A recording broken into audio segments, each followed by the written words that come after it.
Hello and welcome back to Hilltop Stovetop, the show where we're teaching you how to make great meals in an ordinary kitchen. Today I'm finally getting to film probably one of my most requested items, particularly amongst my family and also a lot of friends that I have gifted these particular things to. And what I'm making today is Grandma's buns. Now, depending on what part of the family you're from, you might know them as Aunt Myrtle's buns, you might know them as Aunt Evelyn's buns, or you might know them as Grandma's buns. Doesn't matter what you call them, they're still the best buns you're ever going to eat. And they're relatively easy to make as far as yeast buns go. Of course, I've been making them since I was about 3, so I certainly feel that. But this is a very old school recipe.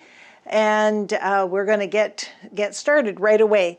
And so we're going to start on our stovetop. Behind me, I've got the kettle boiling. I'm going to put this to about medium heat. And of course, we're going to start off with some butter.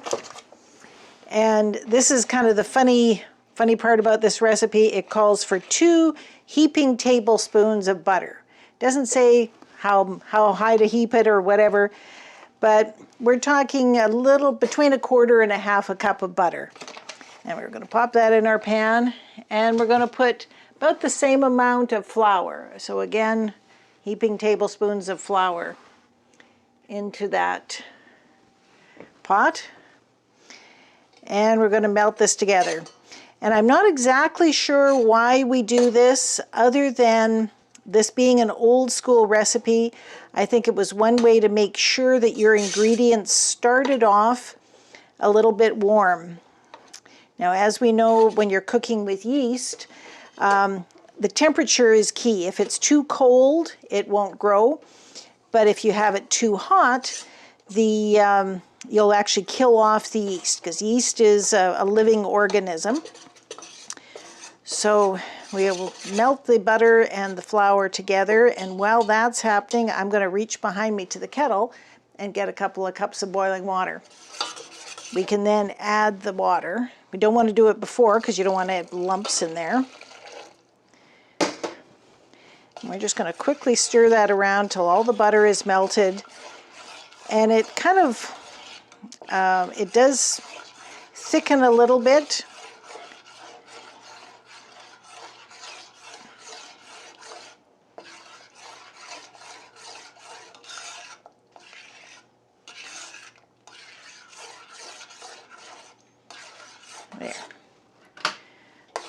There we go. So the butter is all incorporated and the flour is all incorporated. So I'm just going to take that and I'm going to pour the whole works into my mixing bowl.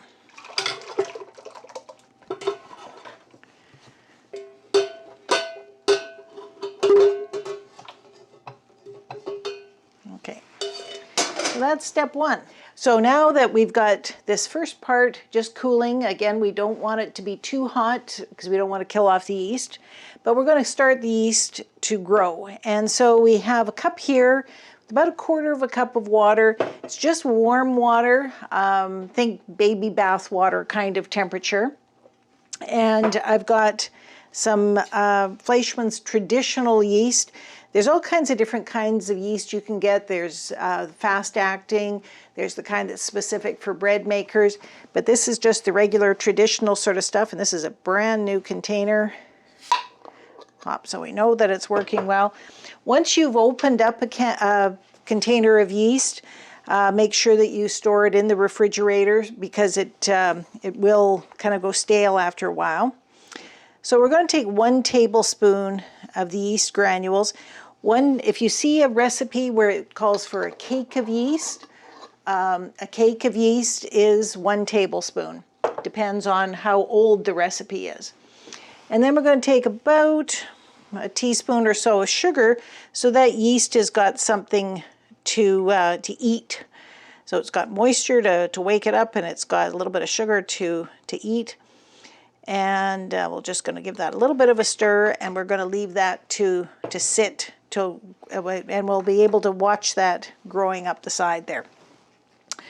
So while that's growing, we're going to start doing a couple of things here Right now, this bowl is way too hot to put the yeast into. If we did that, we'd kill off the yeast. So what I like to do is I like to start mixing it a little bit with things that are going to cool it down. So I've got my flour here. Now this recipe calls for about, let me see here, how many cups of yeast? 6 to 7 cups of flour, that was it. So I'm going to start by putting just a couple of cups of flour in that bowl. And I'm also going to put the sugar in.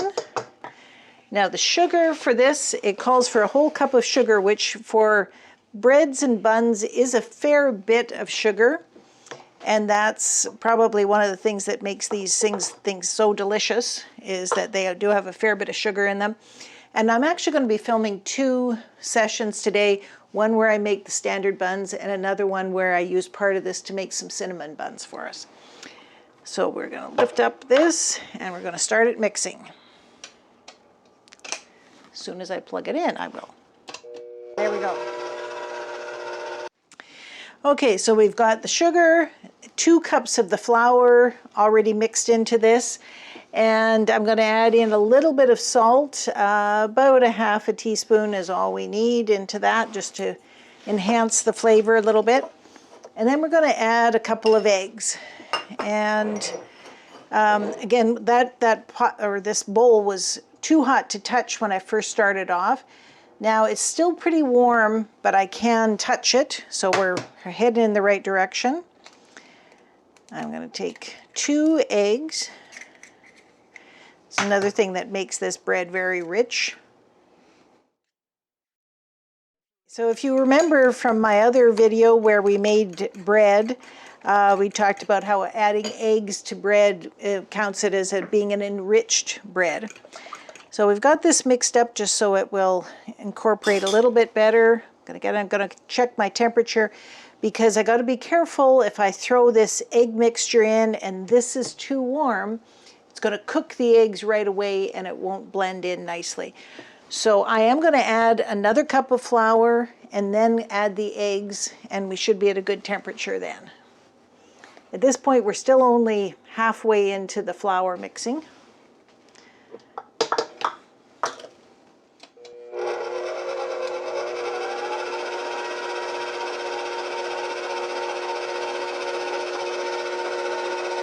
And of course, when we're mixing things, we do have to make sure we keep the sides scraped down so that everything from the bottom is mixed in as well.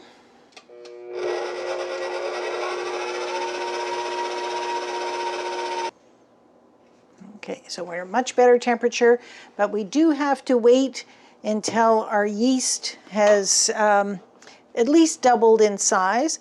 So that's going to give us a few more minutes for this to cool down just a little bit more. We'll be right back. All right, and we're back, and as you can see, our yeast has gone from the 1/4 cup to just over the ½ cup, so we know that we've got some good quality yeast here. I've also kept this mixing while we were waiting so that that's cooled down a little bit, so I can actually be touching the bowl and I can feel that it's very warm. It's not too warm. It's it's going to be okay not to kill off this yeast. So we'll pour that in there and make sure we get every little bit out of it.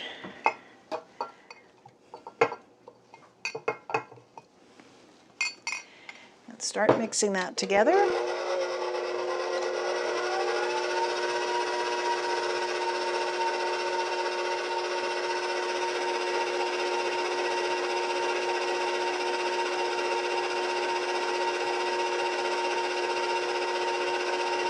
I'm going to add the next 3 cups of flour, but I'm just going to add it 1 cup at a time so it's got lots of opportunity to get incorporated in the mix.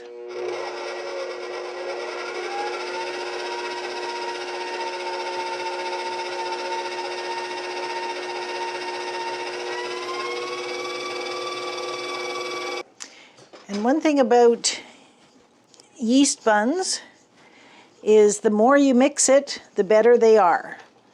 There's some things, if you're using baking powder or baking soda as your leavening agent, You only want to mix it a minimal amount, just enough to incorporate things. But with yeast, the more you mix it, the more that the gluten starts to activate in that in your flour, and it makes it a much better product.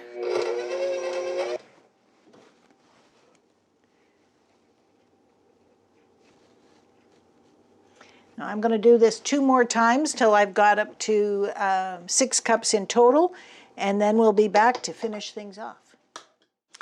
Okay, so at this point I've got 5 cups of flour in here. I'm just about to add the 6th cup, and as you can see, this is quite thick. So if you don't have a fancy mixer like this and you're just using a hand mixer, probably about the 3rd cup of flour, which is where I added the yeast in, that's when you're going to have to start mixing by hand and doing some fancier kneading. But fortunately, we do have this lovely machine, so I'm just going to keep on mixing. And at this point, I'm just going to add sort of a half a cup at a time. Otherwise, it's just going to spray all over.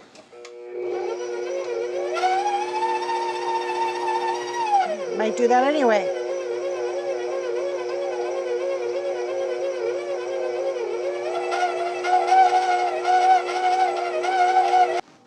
Okay, so now we've got 6 cups in there, but as you can see, it's still sticking to the bottom of the bowl, and the dough is still quite tacky. So I'm going to measure out the 7th cup, and this will be used in 2 ways. One is to get this dough the right consistency, so it's not so sticky, and then the second part of this will be what we set aside so that when we're rolling out these buns, we have something to keep our fingers from sticking to it. So just going to add in a little bit at a time here.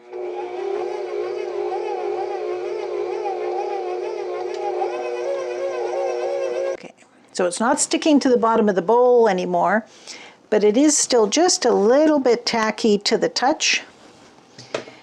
And so I'm going to add another about 1/4 cup there.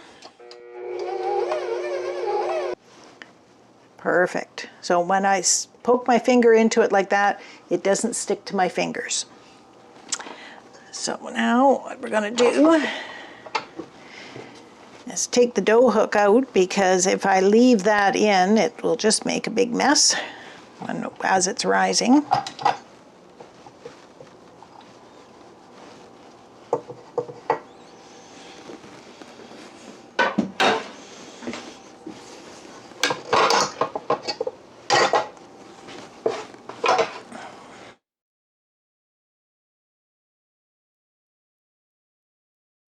Okay, so with that little pause, we were able to clear a couple of things out of the way here, and I've brought out this cutting, or this pastry board, and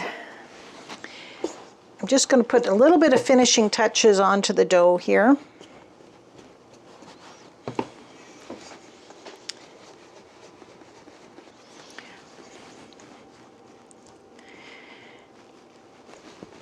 There. Oh. There, perfect. And if you were doing all of this by hand, this is kind of how you'd be incorporating in all of the flour. And everybody has their own style of doing things. Some are one-handed, I've always been a two-handed. I think this is how Mom did it. But I spin it around. Oh, how do I do it? Pull the edges in, spin it around, and just push down with the heel of my hand, and gradually incorporating a little bit more flour each time I do this. This is lovely and warm to be working with. This is also a good thing to do if you're mad or upset about something. Making bread is just a wonderful way to get rid of some hostility, because the more you beat it up, the better it is.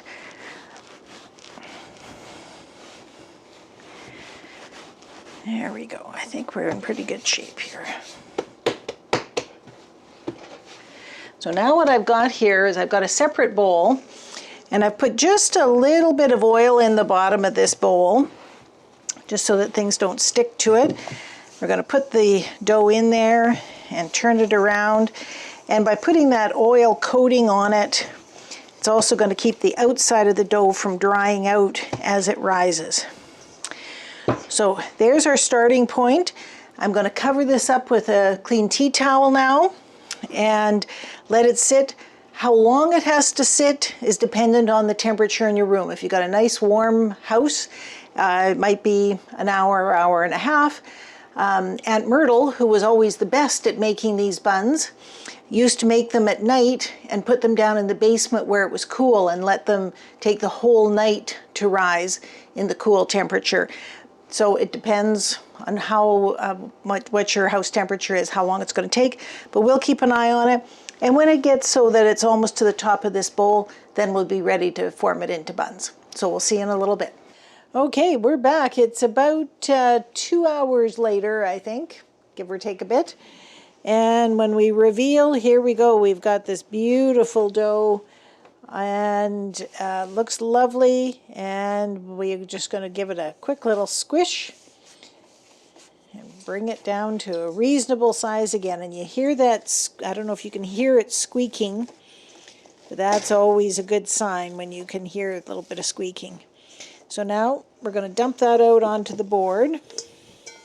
And by putting the oil in that bowl, that made it nice and smooth and easy to come out.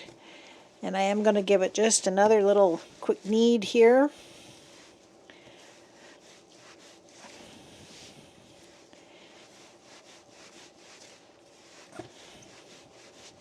And we want to knead it so that we get the big bubbles out of it here. Okay, now we're ready to start putting it into buns. Now you see here I have an aluminum pie or a cake pan, which I find is just exactly the right size to make a dozen buns. And this amount of dough is going to be enough to make 4 dozen buns. But what I'm going to do is I'm going to make 2 dozen buns, and then I'm going to let you move on to the next upcoming video where I'm going to use the other half of the dough to make some cinnamon buns. But the first thing we need to do is to get some butter melting. And the reason we do that is by coating each bun with a little bit of butter. That keeps them from sticking together so that when they're cooked, they all come apart nicely. So I've just put this pan right on the burner, and I've got some butter melting in there. And then I'm going to take, I prefer a serrated knife, whatever works for you. So I have this in a reasonably symmetrical size. I'm going to cut that in half.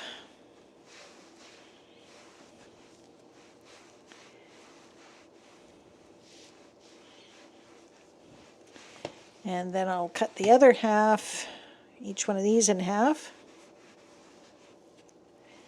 So since we know that the dough as a whole makes 4 dozen, then each one of these will make 1 dozen. That's simple math. So we take that, divide it in half. This makes it easier to get similar sizes. So each one of these should be 6 buns. Each one of these 3. And then it's easier to get that split into 3. So 1, 2, 3, 4, 5, 6.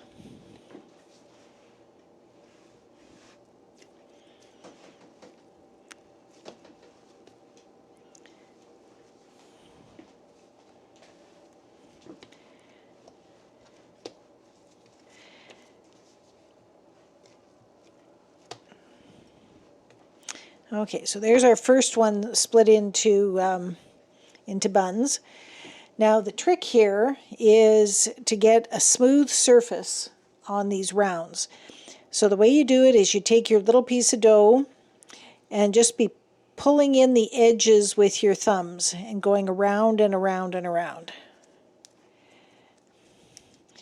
And that kneads it up a little bit, but also gives you a smooth surface. So you end up with a nice little round thing like that. Now if this dough is a little bit sticky, I just put a little bit of flour on my fingers. That's all. I don't have a lot more to work in, but that seems to keep a good consistency.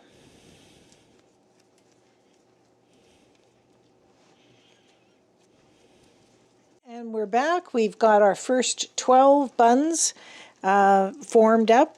And we've got the butter melting. I've turned the burner off now because that's melted enough. This will continue to melt. I probably have more than enough, so I will be pouring a little bit of that off. But we take these and we drop them in the butter. And it is warm, but that's just enough that you take 3 or 4 in your hands and roll them together so you've got every inch of them covered with butter, and pop them in their pan.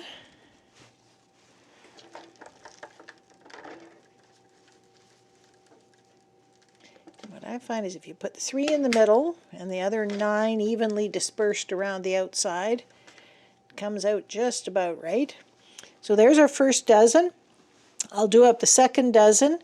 And then we cover these with a tea towel again and let them rise a second time until they're about double, which will fill up this pan, and then they'll be ready for baking. So we'll see you in a little while.